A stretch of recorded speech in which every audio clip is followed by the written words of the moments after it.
Hi. Okay, so I would like to welcome you to the second day of our 20th anniversary celebration. And today we are going to have 3 panels. And the first one, which is going to be chaired by Professor Deborah Nelson in the English department, is titled The Impact of Gender and Sexuality Studies at UChicago. So please join me in welcoming the panelists.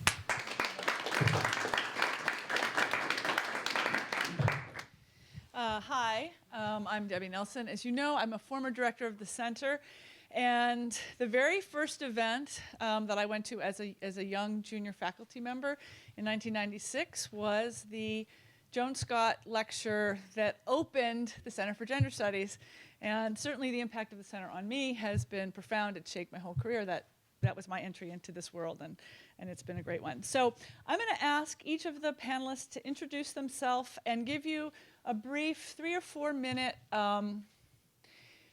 story of their journey to what it is they're doing now, and we'll be talking about the ways that their education here in gender studies and sexuality studies shaped the people they have become and the careers that they have pursued. Melissa, you want to start? Sure. My name's Melissa Oglesby. I graduated from the Center for Gender Studies in 2002. I'm very lucky to have some of my former professors here today. And I'm also the founder of Girls Rock Chicago, which is a music program and summer camp for girls 8 to 16, where we teach kids how to play instruments, form a band, write a song. And it's really all about using music as creative expression to develop and foster self-esteem, confidence, and a sense of community among girls. And I have to say, I kind of came to starting camp the same way I came to gender studies at U of C, which is that I didn't really have a vision. I didn't really have a plan. But when I was in college, I noticed I was taking all these classes, and I was always writing the same kinds of papers, and I was always sticking to a certain kind of theme. So after like a year or so, I was like, oh, wait. Clearly, this is something that I'm interested in, like across these disciplines. I'm actually doing gender studies. Like, I didn't choose gender studies so much as like I realized I was doing it. And the same thing kind of happened with camp. So after college, I had some various jobs. I didn't really know what I was doing. I didn't really have a vision or a plan. But in my free time, I was pursuing my interests. And my interests are music, grassroots activism, politics, like forming community with girls. I was like doing these things, and a friend of mine started camp in 2005. And I didn't have a vision. I wasn't like, this is going to be a long-lasting feminist institution. Instead, I was like, well, there's this like urgent need that I feel about these things, right? Like, girls are oppressed in this patriarchal society, and also like being a woman in music is a really tricky path to be on. And like, why are these things still true at this time? Like, this seems ridiculous. This is like what my high school women's issues group leader like talked about in like 1995. Like, why is this going on? Like, we need to do something about this. And I certainly didn't have any experience with kids, but I was just like, this feels really important. So we just did it. Like, when you're 25, you don't really like have a plan as so much as you do it.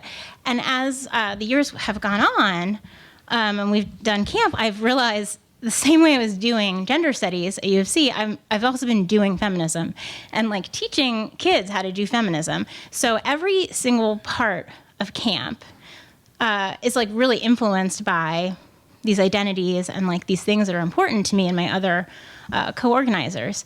And I've realized like, oh, actually, like I've been, teaching kids about like issues with gender and sexuality, and teaching kids like it's okay to like be whatever identities you are, and like what does intersectionality mean, and how does that like inform our worldview. So as much as like gender studies found me, I feel like camp has also been like just this outpost for these like different identities and different interests, and also it's just been a way for me to do feminism and live feminism and like be an activist in this way that feels like really poignant, because it's like not only about doing it but also like raising the next generation to do it too, which I think has been really cool. So I would say like overall, like I'm really grateful for the center for like providing that framework for me, because I didn't know that that's what I was looking for. But then when I came to college and I like had all these amazing mentors and amazing educational experience. It like really gave me like a critical framework. It really taught me a lot about feminist theory, and it really just gave me that lens to take with me throughout every single thing I've done since then. And I feel like that is just like totally invaluable.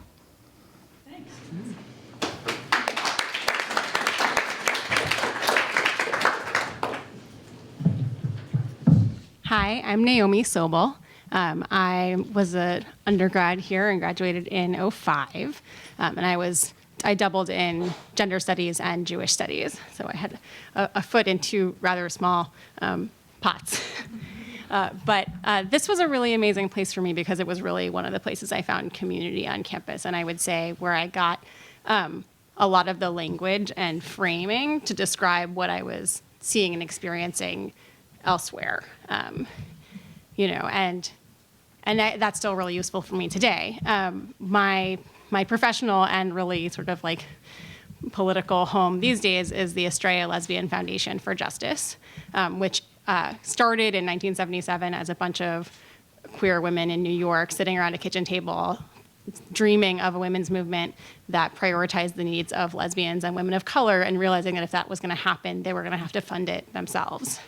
And almost 40 years later, it's a much larger institution. Last year, we gave away $3.5 million to LGBTQI activists in the US and around the world, doing really frontline community organizing work, arts work, and cultural change work around LGBTQI issues with the racial and economic justice lens. And it's amazing to be part of this team of people. I'm on the fundraising side, not the fund doling out side, so I'm just sorry to crash your hopes right now. I'll be following up with all of you later. But it's really amazing, first of all, to get to work with a community of people who are thinking every day about the kinds of things people think about in this community, although from different different lenses, and sometimes without the same words. So that's really exciting. I joke that I won the employment lottery. I don't know how this happened, but it's really great. I can tell you how it happened. But it sounds a lot more purposeful of a journey, I think, as it's a common theme. It sounds much more purposeful as a journey in hindsight when you narrate it than it was in the moment. But the work I do is really grounded in a principle that I would say I learned in this community, which is about trusting people to describe and narrate their own experiences, and trusting that like situated knowledge is a real thing, and that being an expert on something can come from living through it as much or as perhaps more than from studying it. And in the world of philanthropy, that's a quite unusual proposition to make. And that's where we come from with our work, that we really, the analysis that we form as an organization is drawn from what we hear from the 150 or so groups we fund every year, and the thousands of groups we've funded over the last 40 years who are doing work in 90 countries and 47 states of the US in multiple disciplines. We have folks doing film work, we have folks putting on radio shows, we have people doing, writing legislation. It really has a lot of different forms, and we hear about any number of real critical issues that don't always get, if you ask somebody who is an expert in gay rights what the gay rights issues are, they might not say the same things that we're hearing, right? We hear a lot about the criminalization of sex work, or about digital security, and how critical it is for folks who are facing isolation to be able to use digital tools to reach each other and to tell their stories without compromising their own personal safety. We hear about the suppression of civil society in general. Things like freedom of expression and freedom to congregate, freedom of assembly are critical, particularly in communities where we don't inherit the tools to grapple with our marginalization from the people we grow up with, right? Like, I'm Jewish, and I learned about anti-Semitism and how to sort of navigate that from my parents and my neighborhood. But knowing how to deal with homophobia and transphobia, I had to go out and find those tools. And that's continually true for the folks that we work with. And I say I'm on the donor side, so I get to meet a million interesting people all the time. I'm getting to meet our grantee partners who are currently doing incredible frontline work. And then I also get to meet people who've been funding LGBT activism for 35 or 40 years. And the stories that those people have to tell and that inform those decisions are amazing, right? Like, I feel very lucky to be able to do that and have formed some really beautiful relationships in a community that doesn't always do intergenerational conversation that well. So I think it's been really valuable for me, and I think I'll just close by saying I don't know that I'd be able to have those conversations without, particularly the sort of LGBT and feminist history in the US that I learned here, right? Like, understanding why some of our older lesbian donors might be concerned that we hired an executive director named Bob, right? Like, everyone in this room is like, oh, of course, right? But like, that doesn't actually necessarily make sense to someone who doesn't have this grounding. And why would one staff member be concerned that another staff member went to the Michigan Women's Music Festival, right? Like, these things are super nuanced, and I feel really lucky to have walked in with a lot of grounding on how to navigate them.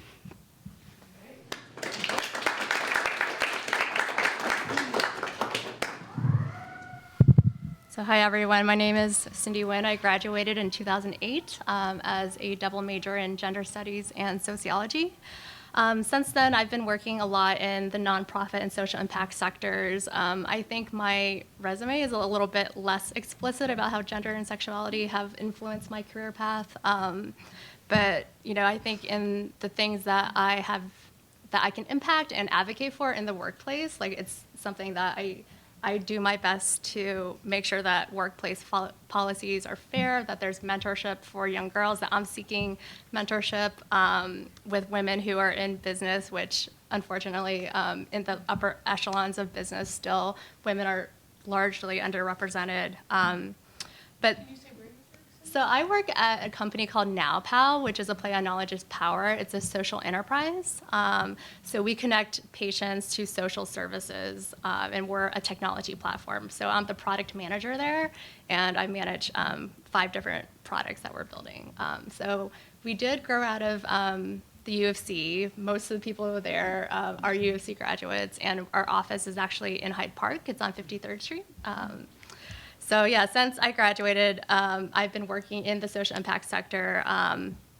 I worked at a nonprofit clinic doing process improvement and strategic planning. I actually went back to the U of C and got my MBA.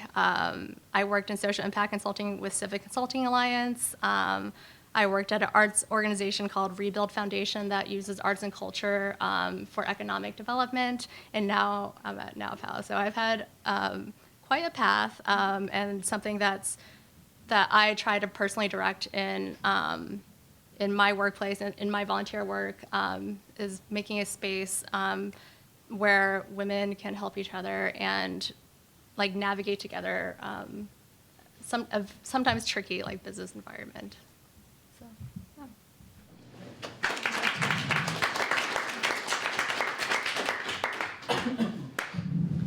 Hi, my name is Erin Moore, and I graduated from Gender and Sexuality Studies and Human Development in 2007, and I just defended my dissertation in Human Development on Tuesday, also here.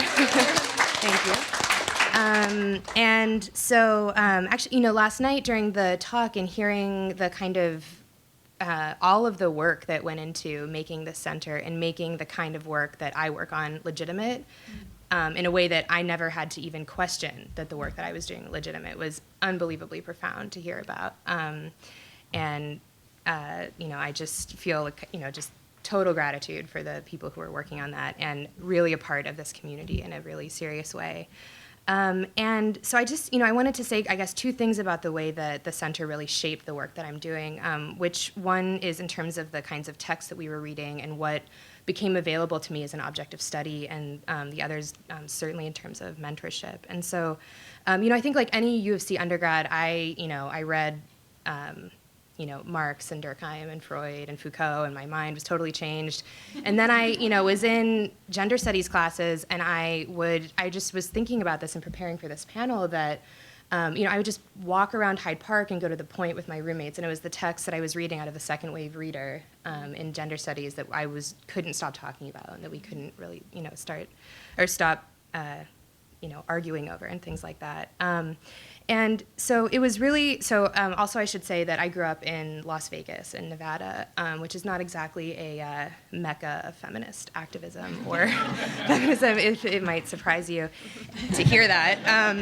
And I remember in high school feeling like I couldn't really say that I was a feminist, or, I was on these debate teams, and that all of that felt really conflicted to me. And then I came here, and I started to understand that not only are there different waves of feminism, but that within feminism there are even within those waves and between those waves, that there are different debates, and that taking feminism itself as an object of study is something that should be done, and should be done as feminist scholarship. And that is really what my dissertation ended up being about, is what happens under the name of feminism, and what does feminism do when it goes other places. So that's one part. And the other thing, I think we've all really been talking about mentorship a lot, and I just look out into this room, and I see people who've been my mentors all the way through. Since I was an undergrad, Sue Gao has been my advisor for such a long time, and really, fundamentally has shaped who I am and how I think, and it's really amazing. Even Lauren Berland in the back, and Lauren, I don't know if you remember this, but I was an undergrad in your class, and I would come, and you really entertained me talking to you about my thesis over and over again. And Lauren did this thing where I would ask her about something, and she would look at me and then look at the computer and show me how to use the computer, how to basically Google stuff, I think. She was showing me, but it was this, in really foundational ways. And that's something that I now do with my students. When my students need help with something, I show them, okay, you need to find a faculty advisor or whatever, here's how you look it up. And that really shaped me, in addition to many things that shaped how I think through your class. Jennifer Cole is my advisor, who isn't here today, but is affiliated with the center, and has also just been an incredible advisor all the way through. Leora Oslander taught me how to teach, which through a co-teaching arrangement that I had here, which was amazing. And Allison Lefkowitz is in the back, and I'm so glad you're here too. So Allison was my BA preceptor, so she was also really fundamental in getting my scholarship off the ground. Of course, Linda Zarelli, where did she go? Oh, here she is. Linda Zarelli was an amazing advisor, and taught me about, as I worked under you as the kind of gender studies workshop coordinator, I learned so much about organizing and what it means to bring an institution together. And also Gina Olson has really been a great mentor to me all of these years. When I was in undergrad, I was doing a lot of reproductive justice organizing, and I organized these events called Operation Sexucation, which were these sex-positive events trying to kind of raise awareness around comprehensive sex ed. And they were huge. We had 800 people, I think, because we offered Chipotle burritos. But also they were these really amazing events. And Gina, I would just show up at her office and be like, well, what about this? And what about this? And how do I do this? And she just, really helped me organize around the campus. So, yeah. Thank you.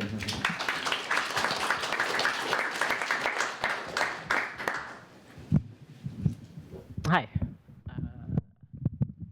I'm Quinn Miller.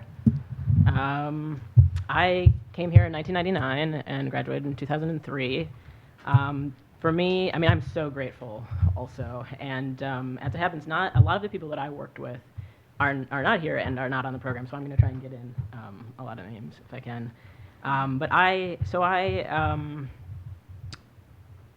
did a PhD at Northwestern in screen cultures after I left here, and I'm now teaching at the University of Oregon in the English department. I teach queer media studies. So basically, gender studies here for me was a way into television studies, which is not a discipline, no departments, right? So from in one interdisciplinary program to another, which is one thing I'm very grateful for. But television studies by way of queer experimental film. I worked with Ron Gregg on a BA paper that became my first publication, which is in the New Queer Aesthetic on Television. So working on the fringes and in between different things. I have a lot of thoughts, honestly, about kind of the history that was described last night, the core, the intro sequence. I had a very queer core, I think. I worked with Neville Hode, Homi Bhabha, but even a memory of the very first Hume class that I took, when I found, I tried to unearth some documents and found a syllabus for the reading cultures sequence. The first one, just Greg Golly, I don't know if that's a name that means anything to anybody, but wrote modernity, modernism up on the board, and it took me 10 years to catch up with all of that.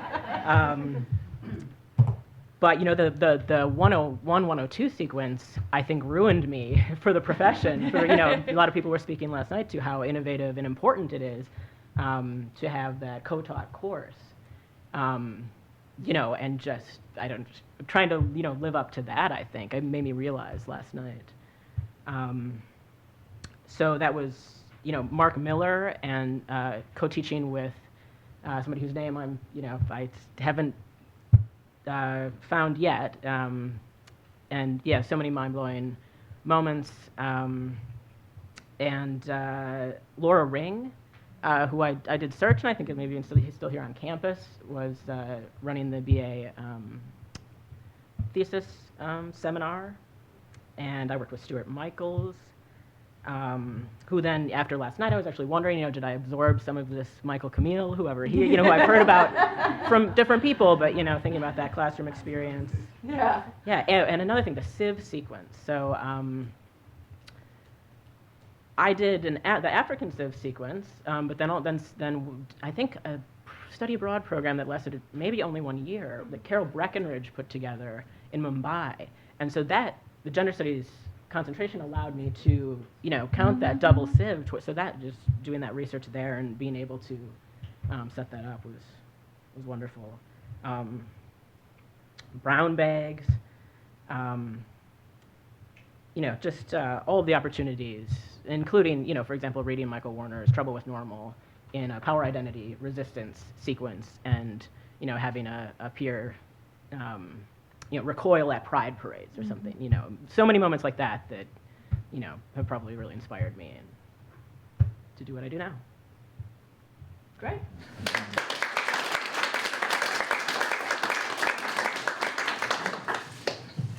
So we have some more questions, but you might be dying to get in. So I don't want to prevent anyone.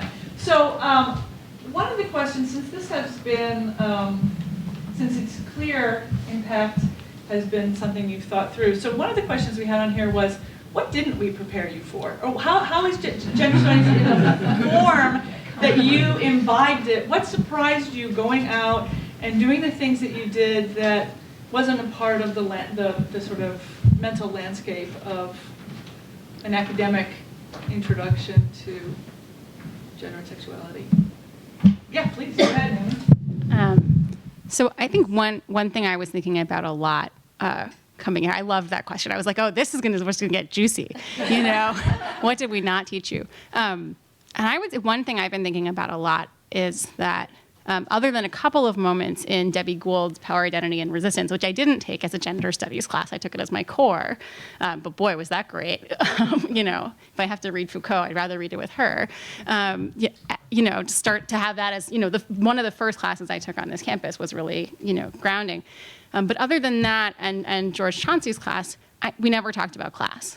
And that was really interesting for me, and is interesting for me now, working in philanthropy, which, you can't not, you could not think about class, but you could do a bad job.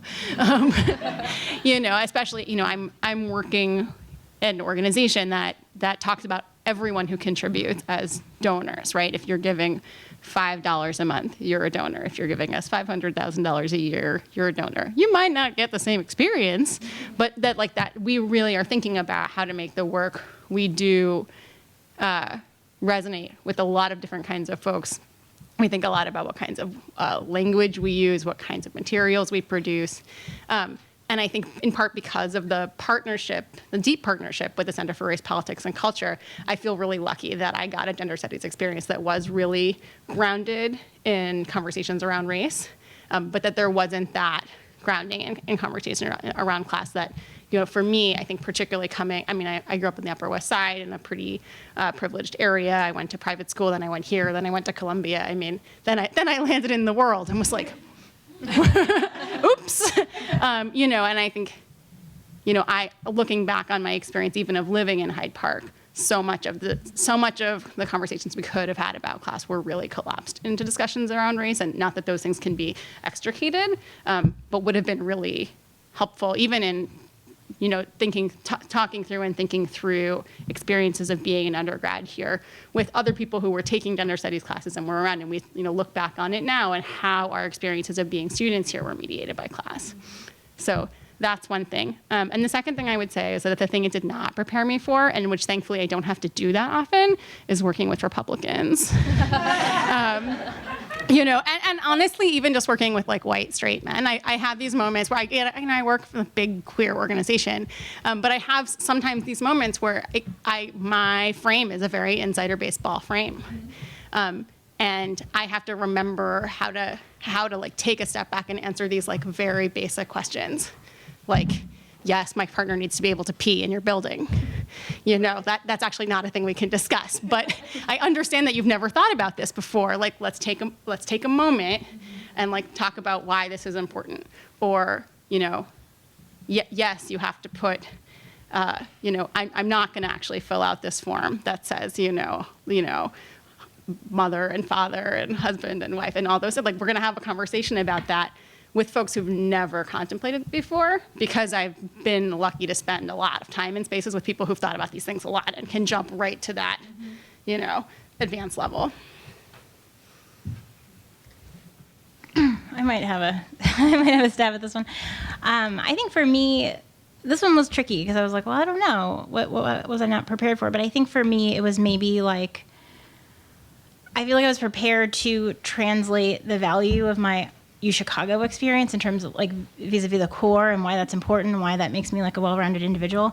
But I had a harder time translating to the outside world why gender studies, which feels really academic, could be like what that means in the world in a non-academic setting. Like if I wanted to go to grad school, like I would have been good to go. But like translating that into like sort of like the non-academic world was a little bit tricky to me.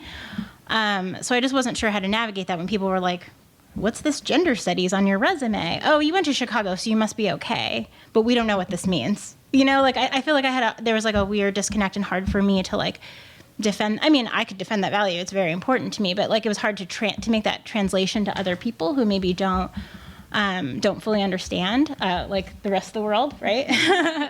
And what's really interesting that actually Lauren just said to me a minute ago that was super like light bulb was she was like, oh, like you have this theory and you don't know what you're doing with it and you don't know what it means in the world, but it's like the squirrel holds it in their cheek for later to then like describe back what you were doing. And I'm like, right. So like when I was 21, I could not have communicated that or articulated that to anybody. But now like as an adult, I can look back at 10, 15 years and be like, oh, so this is what I've been doing all this time and this is why it makes sense. And like, I'm good. But like, it was very, very hard as like a not fully formed person at 21 to really like make that connection and be really clear about it. Or even like the fact that doing like grassroots work and working in like a DIY community and like working with youth, like what does that mean when you're talking about like feminist theory or feminist politics and like what's that connection between like the academy and like politics and activism, that word activism that Lauren and I also just talked about. Like I like couldn't make that leap between academia and activism. And now I'm like, oh, right. Like there's a reason those things are intertwined like very specifically, which maybe like didn't occur to me before. So I feel like now I'm better able to put the pieces together and like use that to like inform, like to make sense of what I've been doing all this time. But it did not come naturally. I will say that. Does anyone else want to jump in? Yeah. Oh, Okay, go ahead. Yeah, go ahead. Yeah, I thought this was a great question. So, I mean, I think the gender studies core was so fundamental, and I really wish like everyone would be required to take it.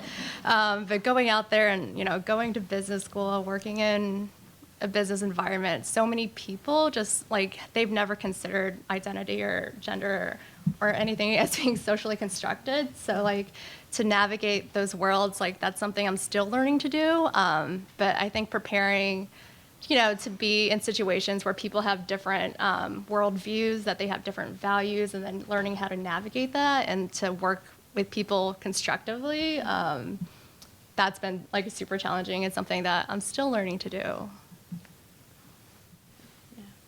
Yeah, I also really liked this question, and the thing that immediately popped to mind was lean in, like Sheryl Sandberg's lean in.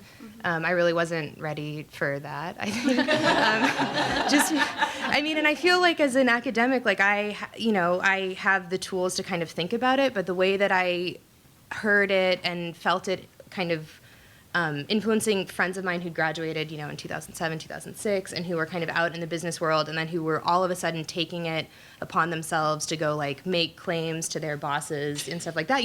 That's great. I'm really glad that they now feel that they could do that. But it's really this like the seduction of lean in that I felt like I wasn't I still feel like I don't have a great time arguing with, unfortunately, but. Well, just to, I give another perspective from Naomi's. I thought about class constantly, and sort of impossible still for me to not be thinking about class here in this environment, I guess, as a first-generation college student. But also a puzzling question, this one. For me, in terms of the real absence, insofar as I remember it, of any trans writers or trans studies in the classroom, but I wouldn't say that my gender studies degree didn't prepare me to negotiate trans identity and things like that. So I wanted to know, so we had, in some ways we've kind of answered the questions that we had sent you ahead of time, which is not surprising. So the one question though is, do you have suggestions for us of things that we should focus on based on your experiences of trying to put the knowledge into action in one way or the other? And I don't mean like cite a text, that's not my question. I mean, like, are there areas that you feel, because one of the things that has been thematic in your presentations is generationality. So there's I really hope at some point you'll talk about, because we have thought about this many times, is why do you have to keep teaching the same thing over and over again? Like, doesn't anybody, that you think this issue was sorted out, and it's not sorted out. It's still an absolute revelation when you bring it to students. But, we'll see you talked about that. But sort of, what are some areas that you think, in terms of the people that you work with or the people that you teach, that seem to you kind of pressing, that you would want us to be thinking about? Go ahead, Erin. Oh, I wasn't. Oh, you were volunteering. Sorry. I don't want to go first. I was actually going to ask basically the same question of Erin. Because you went here as an undergraduate, but you also know what the students' needs are right now, being here. And also curious of Melissa, for those of us who are going to be working with the generation that's currently in college or maybe in high school right now, what do you see them needing and wanting that we can be proactive about? I grew up in Richmond, Virginia, and nobody was out, nothing like that. Now there's a really active LGBTQ club in my own high school. It's a huge change over just 15 years. So with these kinds of things in mind, what can we do for this generation? I think just going based on actually like all of your comments in total, I think like the intersectionality piece like never goes away, because I think like we may even get it here, but then like you do have to navigate a world where people have never thought about it. certainly, like, I did bring a lot of, similar to what you said, like, I brought a lot of class awareness into my own work because it's part of my identity and I can't ignore it. But, like, sort of being more explicit and teaching people about all the different pieces of their identity together and how to, like, bring that into the world and be part of their own framework. And I know, like, for us, when we do talk to kids, I mean, I will do a shout out to, like, one of my campers who's sitting right here who came to join us today. Like, I think we just try to, like, help them understand, like, intersectionality and, like, how to, like, navigate other people in a way that's respectful but also, like, true to who you are yourself. So we try to just, like, it's like that constant struggle, which I think is, like, true in gender studies. I think it's true as just being a young person in the world. Like, you have all these pieces, they are all part of you equally. Like, how do you, like, bring that full awareness together and then also, like, stay who you are in the rest of the world? Because, like, similar to what you said, Cindy, like, I feel like a similar push-pull where, like, in my rock camp, in the girls rock community, like, I'm normcore. Like, I'm a cis white woman, right? And, like, that's real.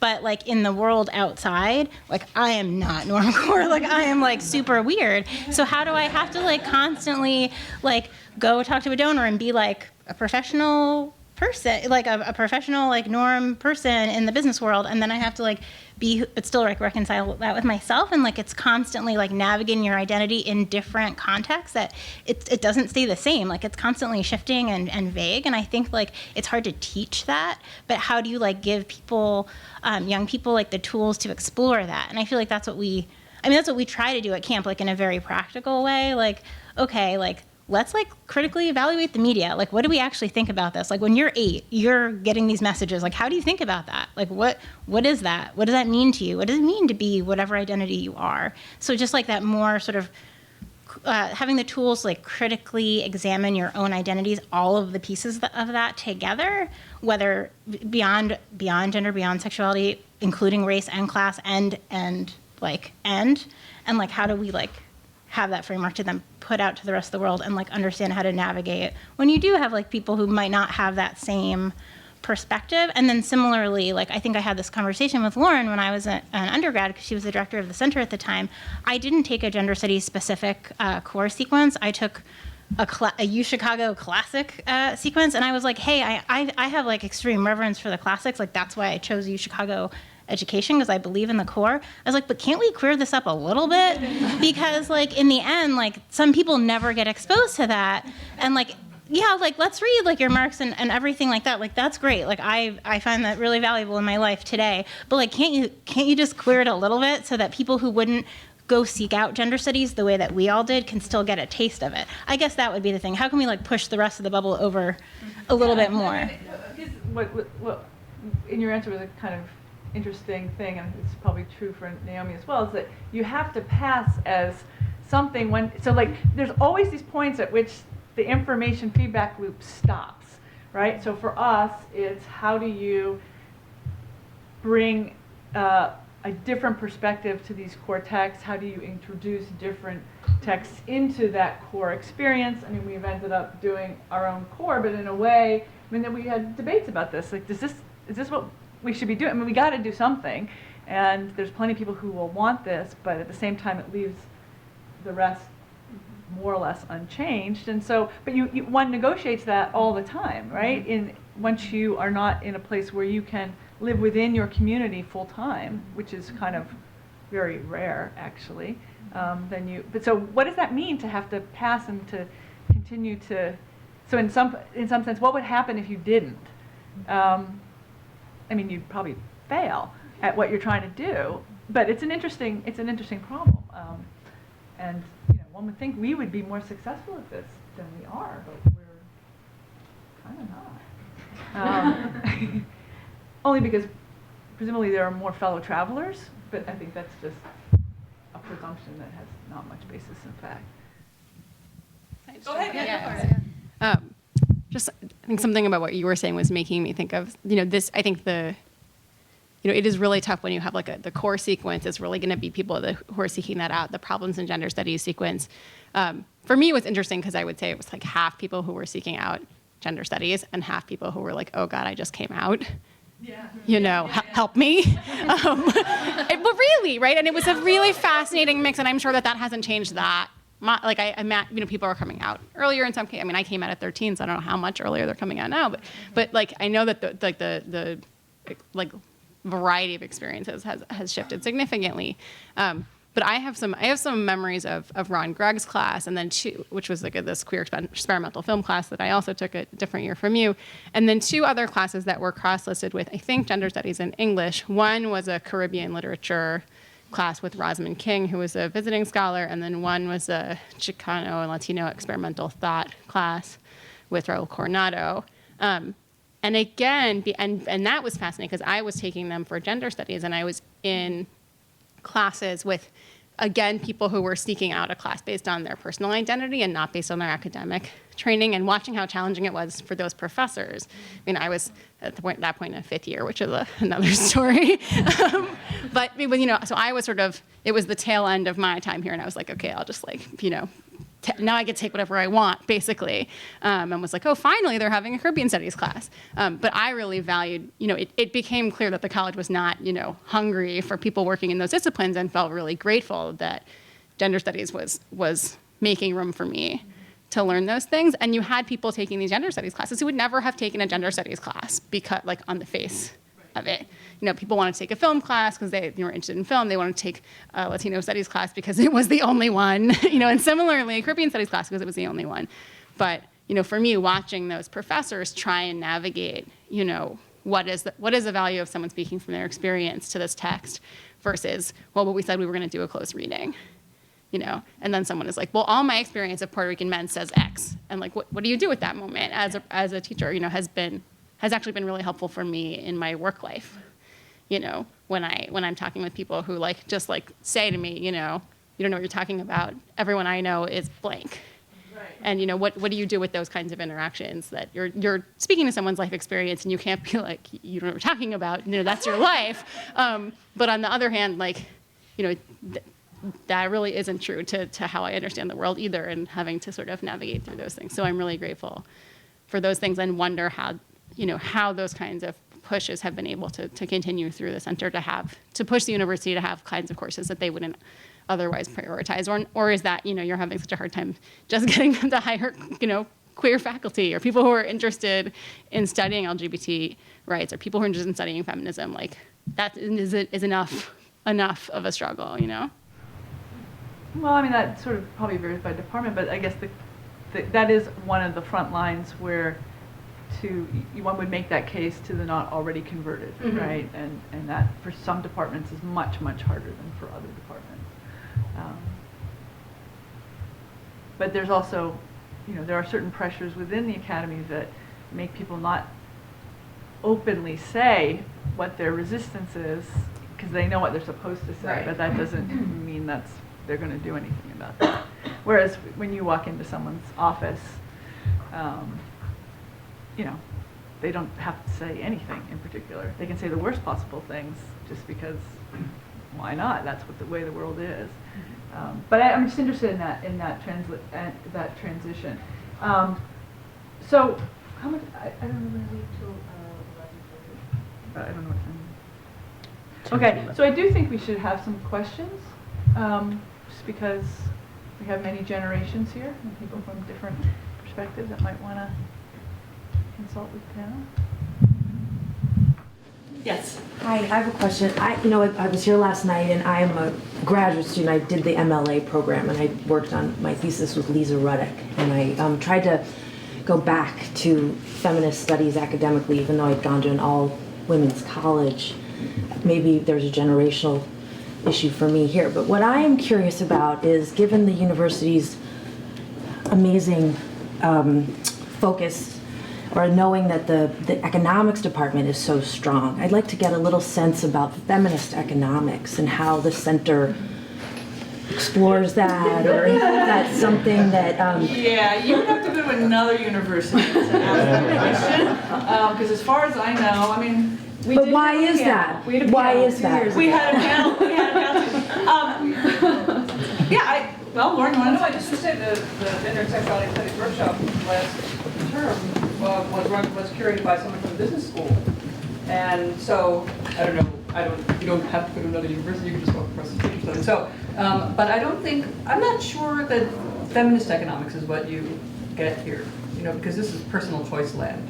So, but anyway, just that there was just this thing that happened means that something happened. And I think the business school is slightly different than the economics department. Like, so I remember hosting a panel, I forget when, and you remember this, Gina? It was a really long time ago. So we had some people from different parts of the university doing I don't even know what anymore, but we had somebody from the business school who really wanted to be on this panel to tell us that businesses don't have to think about gender, and we really were kind of unable to even lift our chins off the so it was telling us about the irrelevance of that frame, and I think that's really different now than it was, whatever that was. That could have been 10, 12 years ago or something.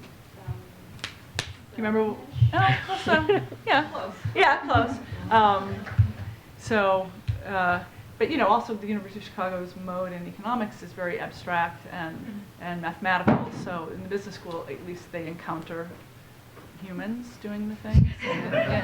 But it doesn't work. That's not their emphasis. Well, is there hope for possible more conversation and cross-discipline conversation? Or Cindy seems to have experience. There's a woman, Alexandra Gonzalez, who is, she came here, her partner teaches in the economics department. He's a junior and assistant professor. And through a lot of negotiating, she is now teaching a course. She's teaching several courses. She has a lecturer position right now, and she's affiliated with the center. And so she is teaching courses in feminist economics. So for those of you who are interested, I see this as an amazing achievement just to get anybody in that department who's teaching feminist economics. So perhaps, there's all right, she's a lecturer, but nonetheless, it's a good sign. And they are working together with us. So that's another foray into the unknown. You, and then Russia? I just wanted to add, so we did plan a feminist economics panel 2 years ago, which was, I didn't know what I was getting into, I don't think. I didn't realize how contentious it was. Most of the graduate students I talked to in the econ department, when I asked them, what does feminism look like in economics? Do you know of anyone in your department who does feminist economics? They were like, well, we include gender in our models. That's feminist economics. And I was just like, whoa. So I could totally resonate with some of what the panelists are saying of being able to change that conversation. And there was tons of resistance. And then even the people that we invited, I got some resistance even after the fact because there wasn't great attendance, even though the center promotes the events really well. Because I don't think people know what that looks like here. So I'm glad to hear what Linda said, that there's someone who's actually trying to shape what that can look like. But at least the resistance that you were saying, Debbie, seems to be quite common still when I planned that panel 2 years ago. Yeah. Well, I just wanted to share that there is somebody, she's in the Booth School though, not in economics, Marianne Bertrand, whose work does deal with I'm very familiar with her work. issues of race and gender quite centrally. It's curious that and Marianne has actually tried to initiate some conversations with people who work on gender and sexuality across campus through the Neubauer Collegium, and I've been a part of some of those conversations. And maybe this is a question I'll take back to her as to why she hasn't chosen this particular forum to bring scholars together. That's all I want to share. Cindy, could you weigh in here, having spent 2 years at Booth? How did your gender studies background, was it just locked out the door? Yeah, there was just no discussion of gender at all, any of my classes. I think something that I think if people say, gender or business doesn't need to consider gender, I think something that is just a pushback there is just empirically looking at data points around how many women are in leadership positions, what the pay disparities are, and that's just objective data that you can't really deny, and then examining, well, why is that? Right. And then just kind of going back from there. I think that's something that when people try to... Did you find a community there who had those yeah. interests and could use the tools to ask different kinds of questions? Yeah, there was a women in business group, but I really wish that it would have had a stronger sense of community. I don't think it was quite the same as my undergraduate experience. Yeah, I think there is a want to help, like, for women in business to help each other, but I think it could be a little stronger. And I don't think it has the same kind of like critical, like, gender studies lens. So.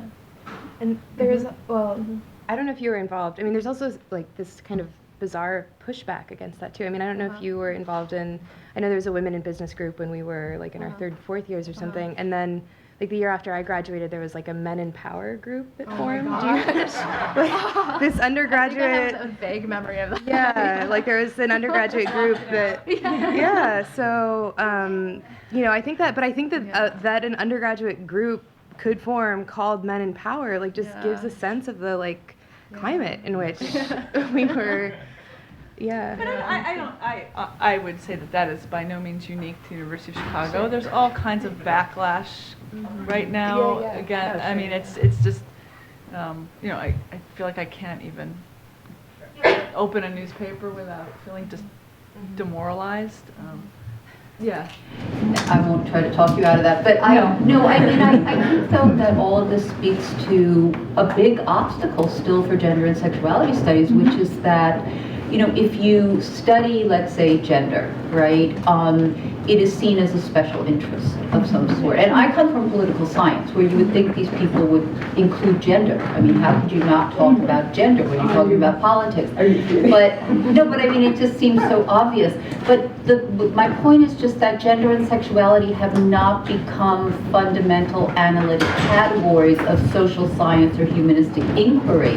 And to that extent, it just is a question of who's teaching a course, or if you have this particular interest in women, or, you know, gender, or whatever. And I mean, that to me is the big challenge for what we're doing here. Like, as you know, one of the things we wanted to originally achieve was kind of mainstreaming of gender and sexuality. And I mean, but that has not actually happened, and it's interesting to think about why it hasn't happened. You know, so for those of you who are on this panel, it's great that you had gender and sexuality studies as either your primary home or a secondary home on campus. But how can we do more to bring, you know, gender and sexuality studies back into the discipline, really into the disciplines, and not just associated with the individual faculty, of whom there are also very few who work on gender and sexuality studies. I mean, do you have any thoughts on that? Well, totally, but I mean, for me, you know, television studies is based on feminist work, so that, I mean, moving there, it's now I'm watching it mainstream, and it's not a pretty sight necessarily, you know, moving away from feminist beginnings. From now a position in a conventional, in an English department. Yeah, and I just second this, you know, queering the core, I think is so important, because that is where all of the students go through, and you know, reading Beauvoir at the end is just like not enough, you know. Yeah, and so that if you only have one shot to like get undergrads, that seems to be, I don't know, that seems to be really important. But also, I also think too, though, I think that because the University of Chicago undergraduate system is so, you know, we have to live in houses in our first years, right? And so there's this whole other social aspect of this campus that, you know, and I think, you know, as like, especially as all of the like organizing work we've been doing around campus sexual assault, I think, you know, there are other like areas in which to kind of like touch, sorry, that's not the right, you know, but like reach young people, like in the housing systems and stuff like that. And so, I mean, even kind of like from a more like institutional social organization place, that might be a way to bring in some gender and sexuality focus to what's going on this campus, even if it isn't through the curriculum. I just also, so when I was preparing for this panel, I found myself having a really challenging time isolating what came from gender studies, given all the other things that were happening to me on campus. And I think that, you know, I was out when I got here, and we were in a fight to get gender-neutral bathrooms in Cobb in the reg, which we won. And we were also in a fight to get Taco Bell off of campus, and it was like 50% the same people. Right, no shock. You know, and also I was playing rugby, of course, and my rugby coach was also my gender studies professor, who was in the math department. Anyway, bye Moon, wherever you are. She actually see her in Boston all the time. So like that, just trying to figure. I was in the LGBT mentoring studies or mentoring program, which I think still exists, that Kathy Ford runs, and that was a very interesting place, you know, for me, because there's no disciplinary, you know. There was no like activist component, and there was no disciplinary component, and it drew from like across undergrad and grad students and faculty and staff. And you had these very interesting, it was totally social. And I, like looking back on it, I wonder like how gender studies as a department could like somehow interact with that program at all. You know, because I'd interact with like folks who were like pre-med, you know, like they're taking their core bio at 8 in the morning, whatever, like that's all they do. And like it like hadn't even occurred to them that there necessarily was like coursework there where they could be sort of exploring this part of their identity. You know, like they had some options for other classes to take, but there's such a focus on that. And they get into medicine, and actually would have been great for them to have grounding in gender studies. But so I thought about that, and in sort of personnel, there was a lot of crossover between who I saw here and who I saw in those more activist spaces. But there was nothing sort of formalized about it, and I wonder what that looks like. And also for feminist majority, there wasn't like, sometimes I'd see people there who I saw from class, but I was sort of always wondering like what is the relationship between the RSOs and the department, or like the program, since it's not a department. The culture of RSOs is, I think, to a large degree, fiercely protective of their autonomy and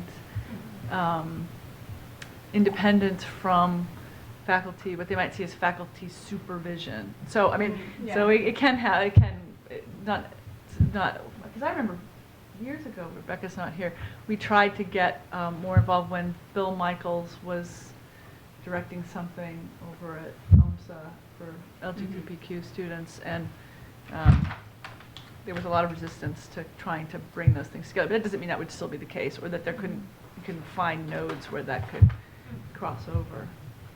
Yeah. No, I mean, I actually think that's like a super interesting point, because yes, I feel like I was a part of all of those organizations, like Kathy Ford's thing, Queer and Associates, Feminist Majority, like all of them. And it was like, okay, if you're like, I always say that at Chicago, the year of classes are small enough that a third of the people, like they're your friends, a third of the people you could like say hi to on campus, and then a third of the people for me were actually like the bio majors that I would never meet in real life, because like I never took a non-course bio class because I was a humanities person. So I'm like, wait, those people are going to go in the world with no enlightening, and then they're going to become doctors. They're going to treat trans patients badly. Right. They're going to not understand anything about intersectionality. They're going to be in business and not really mentor their employees.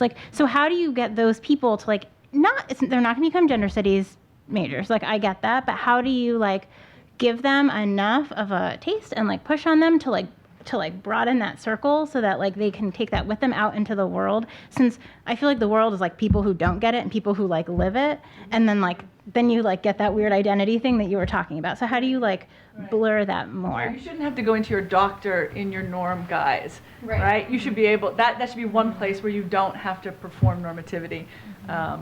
So it's interesting, there's a lot of discussion. I'm on a committee for the Humanities Division on teaching. It's been given a charge, which I'm not going to get into at the moment, but there's a lot of thinking about this, and I think that we could make some arguments to Ken Polanski, who's the dean of the Biological Sciences Division, that gender is actually a core feature of their work, and that actually they should make this part of their.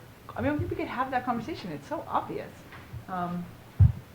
Anyway, so it's a thought. Tackle them one division at a time, This is directly on that, but I'm wondering, outside of the actual credited courses, is there a space for mandatory, say, workshops at orientation or other sorts of spaces where students would be exposed to some of these, gender, sexuality studies 101 type issues.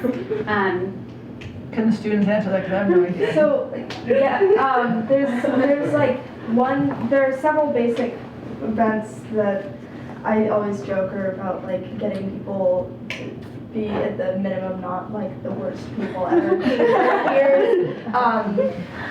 But they're disappointing, especially the one on consent and sexual misconduct. Can you say what year you were? I'm in first year. Was really disappointing and very strange.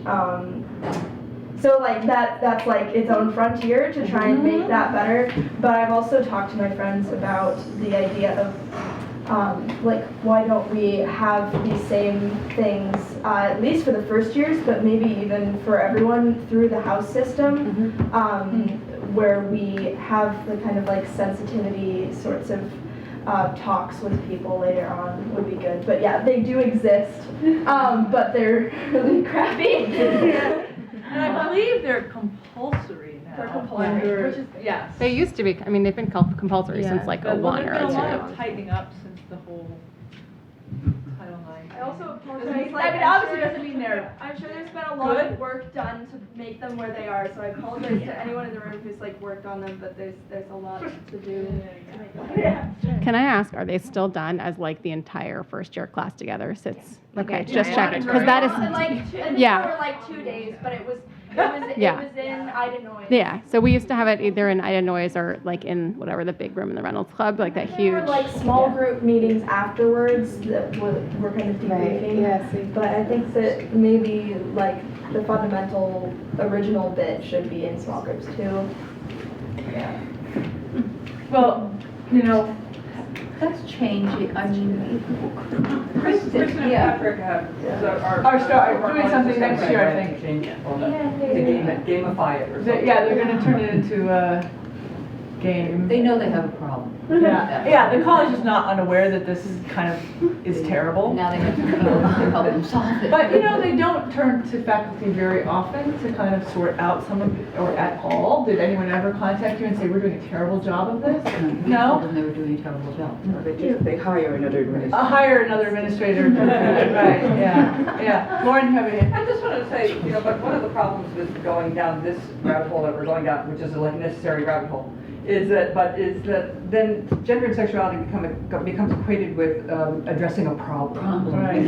And that makes people averse to having an interest. If we could think about the problem interest toggle or something like that. But so trying to think about the production of worlds where having an interest in having knowledge about gender and sexuality, being able to live in the world with it, being able to understand that one's own experience isn't what organizes gender and sexuality in the world. That's one of the places where it appears. But don't you think this is the problem of always going back to square one? I mean, that students, that they don't actually come here and think, wow, I could know something about it. It's completely not on the majority of students' radar that this is a thing they could think about, the history of, understand the diversity of, that, and so,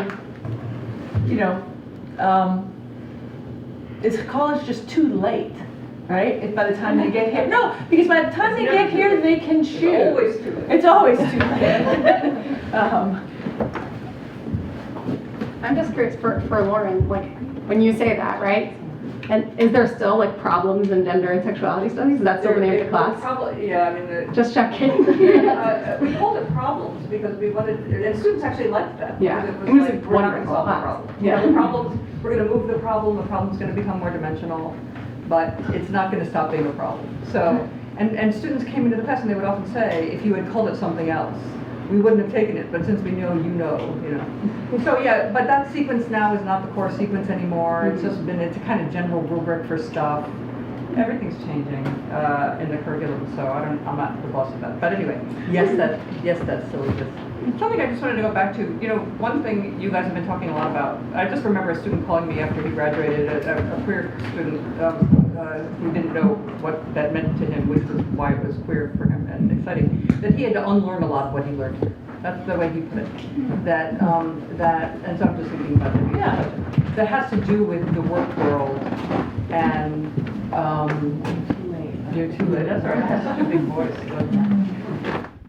That had to, that had to do with the work world and the question of passing, the question of what's the relationship between your own ethics as a human and inhabiting other people's frameworks. And I don't know, can you be trained for that here? What do you know, is that about doing role play, like in class, how do you think about the question? And I was partly thinking, I don't know your name, the person who's on 53rd Street, who's in the startup. Cindy. I have a student I could introduce you to who's like, she's what's it called? She has a startup in Silicon Valley, and for her, the question of gender and sexuality in the capitalist work world isn't about equity. It's about, like, she has the wrong tone of voice all the time, and she has the wrong body all the time. It's really about how do you comport yourself, and this whole question of whether people can bear to have a woman in the room who has authority and can. So anyway, just thinking about the ethics of the personal transaction in a job space and the difference between that and an academic space. I wonder if people would want to talk about that a little bit more. Yeah, I mean, it's really hard to navigate. I mean, I think a lot of people in the work world they've never examined their identity. They take these gender and sexuality categories as fixed, and it's hard to even open their eyes to that kind of stuff. So you have to navigate it in a way where you're not like the one who's like the threatening, like scary one who's like undermining everything. But, as like an action-oriented person, like I do like in my own like subversive ways, like try to like make things, like push across policies or change things that just make the work environment like safer for people. So that could be just like changing forms and like adding more checkboxes, or, I'm managing this product and there's all these different like demographic analytics we could do. And I made gender more than the binary male female, so like now we have like multiple categories for gender, and like there's things like that. But it's really hard to open people's eyes to things in a way that's constructive and non-threatening to them. And right, because it is threatening. It is threatening to ask people to become different in relation to the categories that anchor everything for them. And I didn't mean to say academia wasn't a job. I mean, academia is, the difference between having clients and students. I mean, that's partly what I think would be interesting to talk about here, but also colleagues. What is, because we're also navigating that. Right, absolutely. Well, and it's not just the workplace. I mean, because it's just life. You go to enroll a child in school, and there are boxes to fill out, and there are expectations, and who gets to go to the mom's group and who doesn't get to go to the mom's group. I mean, there's just any institution that you encounter is going to need some reform. And also it's labor. It's like you always have to be the one making everybody else feel comfortable and do the labor of reform. And it's just frankly exhausting after a while. You're like, I'm screwed up. I can't have that battle today. Or, I'll have it next year or something, but not right now. So this is reminding me of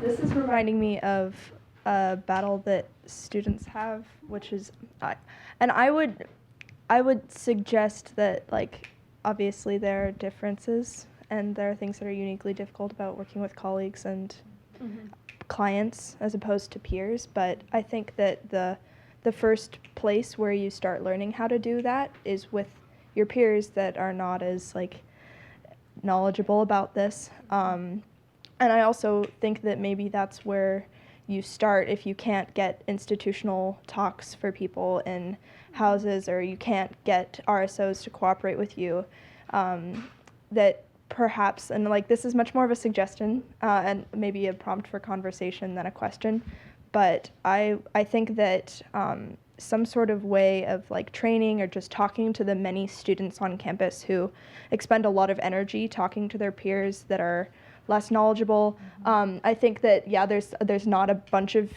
intersection between the like pre-med social groups and the queer theater, etc. type social groups, but I do think that this is something I've realized to my great surprise, like I and a lot of people who are in like similar social groups with me are friends with chemistry majors, are friends with physics majors, math majors, and those people may be more likely to, in certain class environments, interact with the pre-meds, and that's like this like intermediate social group that has like, and those are the people that I find myself and my peers that are much more focused on gender and sexuality and race and class talking to and trying to figure out how to talk to. So if you could like facilitate some kind of conversation and like telling people like how they can be comfortable talking to their peers in that way, because it's a lot of work and it can be it can be exhausting. Yeah. Talking about like a train the trainers kind of like model. Yeah. Well, yeah, and I wanted to say too that I mean I think that you know so I've always seen the center. I mean since I was an undergrad. Because that's how student activism works, right? I mean, you have a small group of people that kind of go out and then word of mouth spreads things. I mean, at least in my experience, that's always how activism has kind of, moved, is you have people at like a core doing a lot of the kind of work, and then you get other people on board, and then all of a sudden you have a whole lot of people kind of, on the same page as you are, right? And for me, the center has always been like a really great breeding ground for those kinds of things. So I wasn't in Feminist Majority, but I was in other groups that like kind of got together with Feminist Majority through the center. So this space has always been like a very active, like I've always associated this as an activist space. And, yesterday, Leora, you were saying like about the difference between, social services and the kind of like intellectual rigor here. And I was thinking about that. And so the center maybe doesn't provide services like maybe there are condoms here, whatever, but but it's not maybe those kinds of services, but it is the space for activism and bringing people together. And I think the way that you're talking about is something that's already here, and it is quite different than an institutional mandate that every single house on this campus should have this kind of speaker saying this kind of thing to all of these students so they get the same message.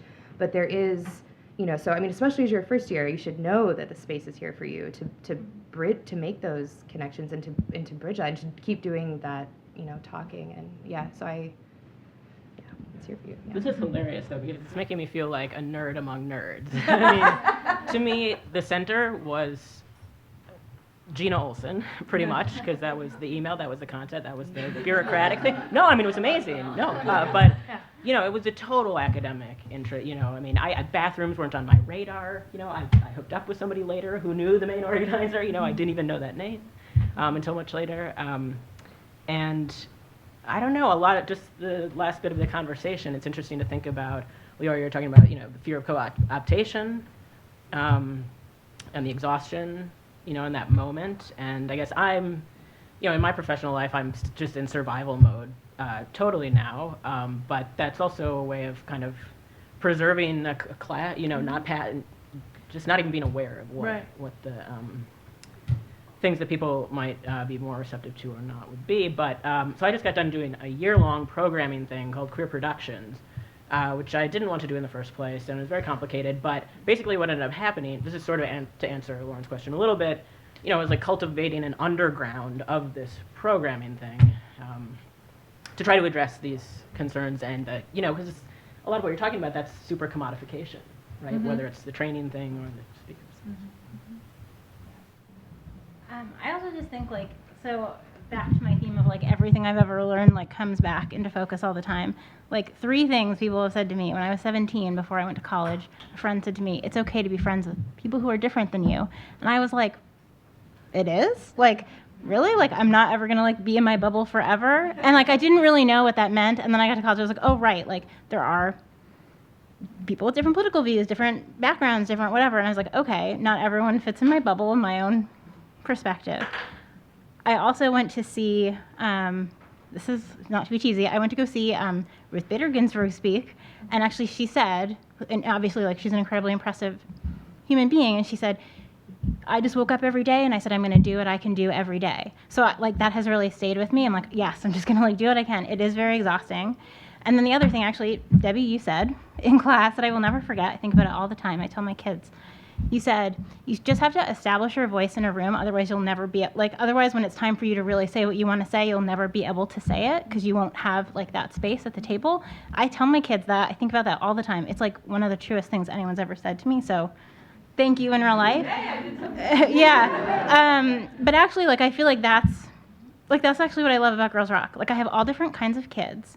I have kids who are my former professor's kids who totally get it. They're in the club. Like, they're like, oh, we understand the bathrooms. Like, they get it.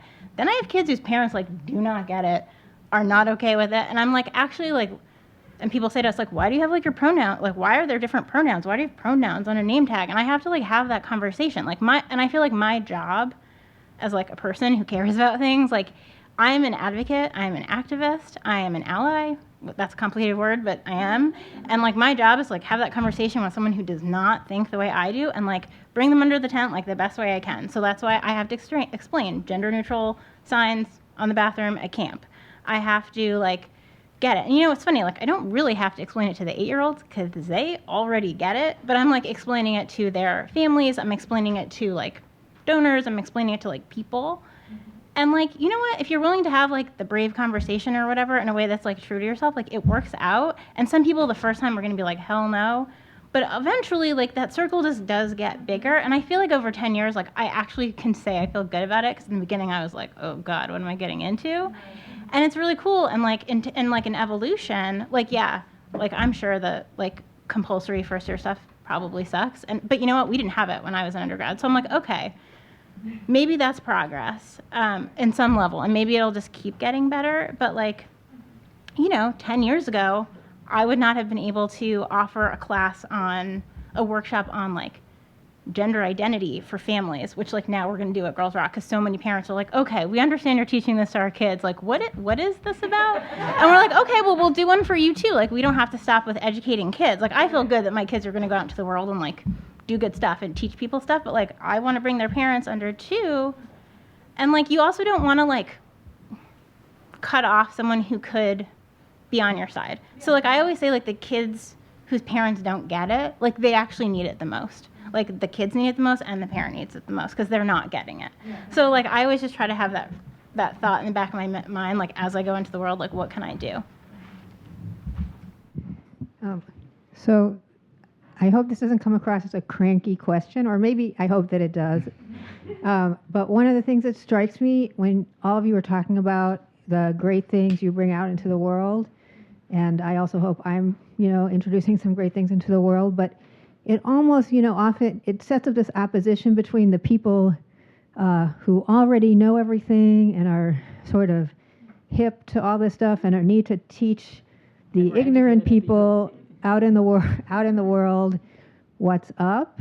And I'm wondering if you could talk about what you yourselves are still struggling to learn and what has prepared you for dealing with figuring out like maybe you're on the side of ignorance and sort of working from there.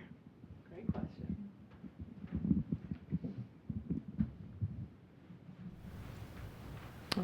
I can start. So my field work, most of it is based in Kampala, which is the capital city of Uganda, and and I kind of work on transnational feminism.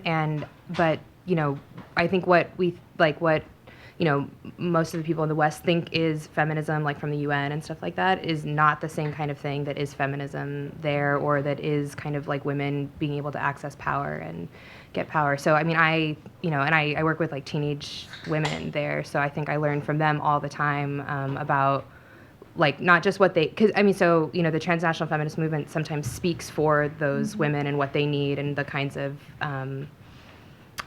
interventions into their lives that happen. So I think I learned from them like kind of what how they like both perceive that movement and then also like what they want and need and count as feminism. So.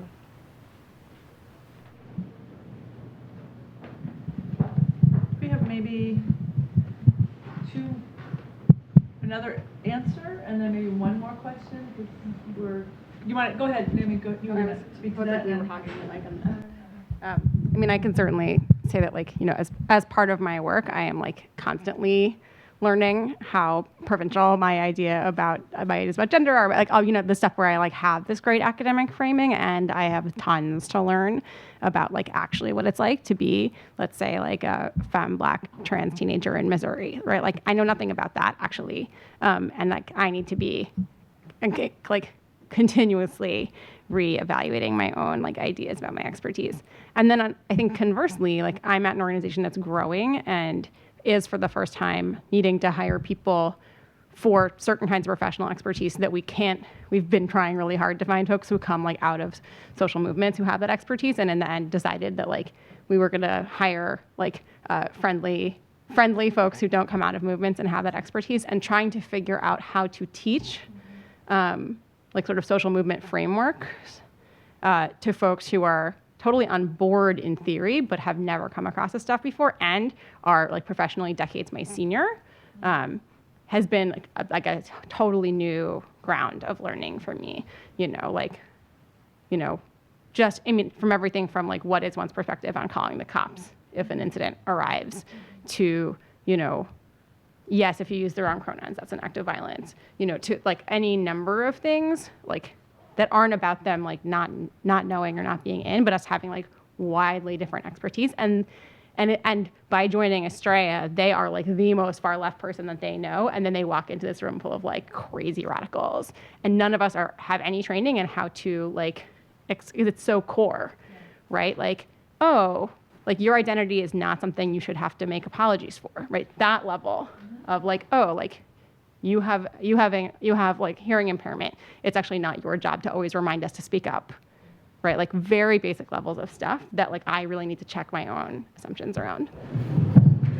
One last question. Okay, I'm gonna be that person that asks a really big question right before the break. So,